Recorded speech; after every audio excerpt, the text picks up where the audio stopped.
আসসালামু আলাইকুম, hello everyone. আজকে আমি এসেছি হাজো পুয়া মক্কা দরগা শরীফ হাজো।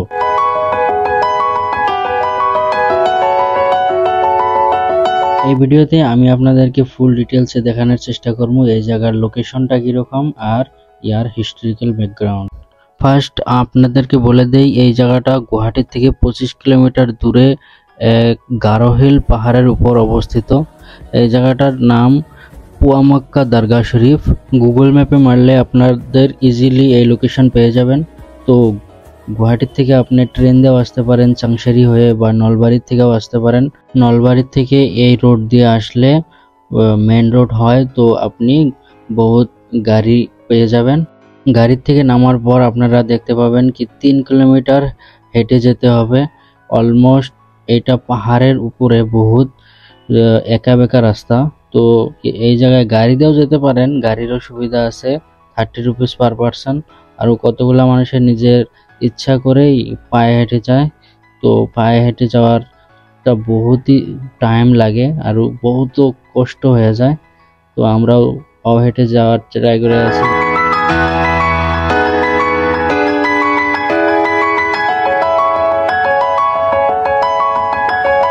চলুন যেতে যেতে আপনাদেরকে এই জায়গার হিস্টোরিটা বলে দেই। পুয়া মক্কা হলো আপনার হাজোর এই গারুয়াচল হিলের উপরে অবস্থিত একটা দরগা। ইয়ার সঙ্গে অ্যাটাচড একটা মসজিদও আছে। তো এই নামটার পিছনে দুইটা বহুত বড় বড় কাহিনী লুকিয়ে আছে। তো ফার্স্ট আপনাদের নামটার মধ্যে যে আছে পুয়া, পুয়া মতলব 1 কোয়ার্টার বা 250 গ্রাম। হিস্টোরি মতে 250 গ্রাম মাটি গিয়াসউদ্দিন আউলিয়া সাহাবে আরবের থেকে এনে এই জায়গায় রেখেছিল, তার জন্য এই জায়গাটার নাম পুয়া মক্কা হয়েছে বলে জানা যায়। আরও একটা প্রচলন মতে এইটা মানা হয় যে এই জায়গায় আসলে নাকি 1 কোয়ার্টার হজ পালন করা হয়, মানে 1 পুয়া হজের সমান সোয়াব পাওয়া যায়। 4 বার আসলে একটা পুরা হজের সোয়াব পাওয়া যায়। জানি না এটার কতটুকু ভিত্তি আছে, ওটা ইসলামিক স্কলারদের মতে এই জায়গায় আসলে নেকি হয় না পাপ হয়, আমি অত একটা জানি না। তো আপনারা ইসলাম ধর্মের বড় বড় আলেমদের কাছে জেনে নিতে পারেন। কিন্তু এই জায়গার হিস্ট্রিতে এটাই মানে লেখা আছে এইভাবে।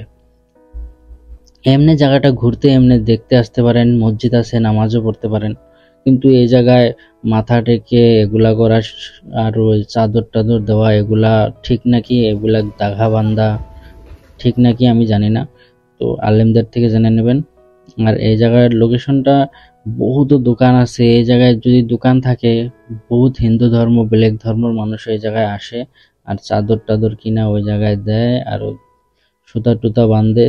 জানি না এগুলার ধর্মীয় ভিত্তি কি, হিন্দু কালচার না মুসলিম কালচার, সবাই জানে না জানে এগুলা করে থাকে, কিন্তু আপনারা জানার পরে করবেন। এই জায়গায় আরো একটা ছোট একটা মতলব দরগা আছে, জানি না এটা কার, একটা মানুষও আছে ভিতরে। তো এইখানে আসছিল ভিডিওটা। আরো লাস্টে এই জায়গায় বহুত মানুষ বহুত দূর থেকে আসে, তো খিচুড়ি টিচুড়ি রাঁধে খাওয়ার জন্য ব্যবস্থা করে। আমি অল্প খিচুড়ি নিয়ে এলাম, খাইয়ে চলে যাব। আজকের মতো ভিডিওটা এইখানেই শেষ করলাম। যদি ভিডিওটা ভালো লাগে আপনারা লাইক কমেন্ট শেয়ার করবেন আর আমার চ্যানেলটা সাবস্ক্রাইব করে রাখবেন এইরকম ভিডিও পাওয়ার জন্য।